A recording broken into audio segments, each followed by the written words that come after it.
Hello, and welcome to Best WP7 Games. Today we're taking a look at Kinectimals. In this case, the original 360 version of Kinectimals, in fact. It's a fairly old game, about a year old, but the reason we're looking at this is to compare it to the Windows Phone version, with which it has some compatibility, as we'll see in a bit. This review's been a bit of a while coming, because I've been waiting for the hardware to record the video. Anyway, as you can see, unsurprisingly quite a bit prettier than the Windows Phone version. But the Windows Phone version is an attractive game. It still can't quite compete with an Xbox 360 title, which is understandable. As you can see again, the layout quite similar.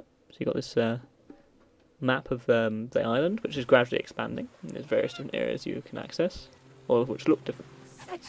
However, you should see fairly, there we go, pretty much immediately. The game's a lot more I don't know, direct than the Windows Phone version. Direct is not interactive, in that your cub will actively seek things to do, play with you a little bit. It seemed that the cubs have a little bit more life, as it were. So here it's come to me with a rubber chicken, because it wants me to play with it. So, I don't know. One word of worth noting, the room I'm in at the moment, I'm actually moving house. So it's got a few boxes and things lying around. It's not brilliant for the Kinect. It has some difficulty recognising where I am, because it's not brilliant light situation and not brilliant space. This is a very temporary issue, but it's affecting the game here, so don't judge the Kinect too harshly. Though to be fair, I've always had some difficulty with it recognising my throws, I will admit that. But it's a lot worse than normal. Okay, my cat actually knocked down the final sand sculptures there. As you can see also, the game's fairly similar in style to that in Kinectimals on the Windows Phone, which has, of course, throwing-based games, so there you swipe rather than actually throwing, which makes sense. It's worth noting, though, that there are much more varieties within that subset on the 360 version. So you saw there I was throwing it at sand sculptures, and that's just a random event that happened to be because I was on the beach level, that was what I was throwing things at. If I'd been on another level, it could have been other objects, targets, whatever, and even within the beach level there are varieties of different. It randomly selects different challenges, which is quite nice and makes it feel a bit more varied. It also has more toys to play with. So, for example, you've got the football, which you have to use your feet to kick. Just try and kick up the passage to the. Okay, that was completely far too strong. You're going to passage to the cat. There you go. And you stick your foot out to retrieve it. Unfortunately, again, because the room's got boxes, the Kinect's having some difficulty seeing my foot. It's quite low down.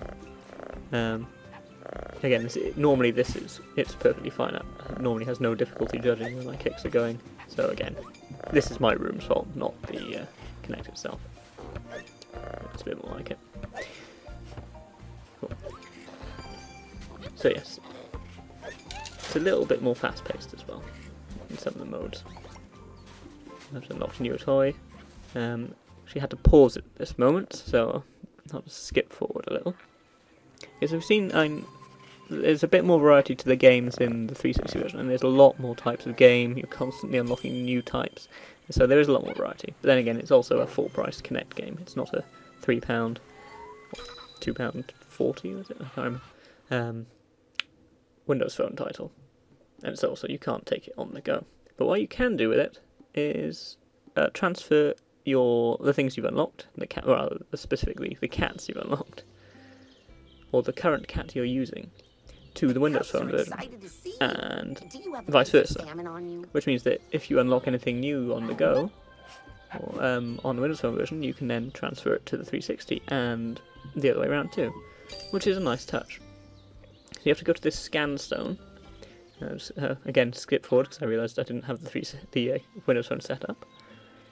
So if you raise your left arm all the way to the top, you go to mobile sync and it shows you this big QR code, which if you scan it within Kinectimals on the Windows Phone, unlocks whichever cat you're using. So certainly anyone at home could use this code right now if they really wanted my panther, though I don't think it was a particularly exciting one. It's not the cat I've been using most of the time, so probably not really worth it for you.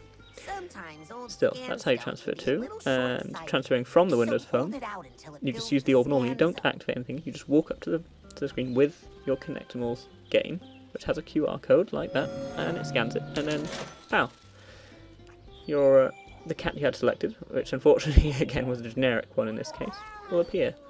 And it's a nice touch. It's very simple, very easy to work, and well, it just works. At the same time, it seems vaguely... It's not as if your cats have distinct personalities, sadly. They don't evolve over time. So you're not... If that happened, it would add some really nice functionality. As it is, it just means you can transfer your unlocked items and unlock new items for your existing cats on the go in between the two games. And it is a nice touch. It's nicely worked out. So, and that's pretty much it. Let's say I do like the 360 version of Kinectimals. And if you have it and would like to be able to play with your cubs on the go and transfer them back and forth, the Windows Phone game is well worth it too. Obviously it's available now, it's been available for a long time on 360. And you've been listening to Jan Best for Best WP7 Games.